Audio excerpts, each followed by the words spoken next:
ஸ்ரீமாத்திரை நமக. வீடு எரிவது போல், அதாவது வீடு தீப்பிடிச்சி எரிகிற போல கனவு வந்தால் என்ன பலன் அப்படின்னு தான் நிறைய பேர் கேட்டது. கனவு சாஸ்திரங்களில் கனவுக்கான ஒவ்வொரு பலன்களும் குறிப்பிட்டிருக்காங்க. அதில் வீடு தீப்பற்றி எரிவது போல் கனவு வந்தால் அதுக்கு என்ன பலன் அப்படின்னு பார்த்தோன்னா, ஏதாவது ஒரு நம்ம வீட்டில் வந்து ஒரு சுப காரியம் தடையாக இருந்தால், குறிப்பாக வந்து பெண்கள் ஏதாவது வயசுக்கு வராமல் இருந்தால் வயசுக்கு வருவாங்க. அதே போல் குழந்தை பாக்கியம் இல்லாமல் இருந்தாங்கன்னா அவங்களுக்கு குழந்தை பாக்கியம் ஏற்படும்.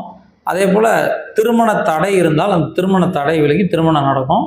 எதிர்பாராத வளர்ச்சி முன்னேற்றம், அவங்க எடுக்கக்கூடிய முயற்சிகளில் வெற்றி பெற போகிறாங்கன்னு அர்த்தம். தடைகள் குழப்பங்கள் நீங்கி படிப்படியான முன்னேற்றத்தை பெறுவாங்கன்னு அர்த்தம். வீடு தீப்பற்றி எரிவது போல் கனவு வந்தால் நன்மையே தரும், எந்த ஒரு கெடுதலும் கிடையாது. இந்த வீடியோ பிடிச்சிருந்தால் மறக்காமல் லைக் பண்ணுங்கள். இது போல் நம்ம ஸ்ரீவித்யா சேனலில் நிறைய கனவு பலன்கள் பற்றி வீடியோ வெளியிட்டிருக்கோம். அது பார்க்கலைன்னா மறக்காமல் பாருங்கள். நன்றி.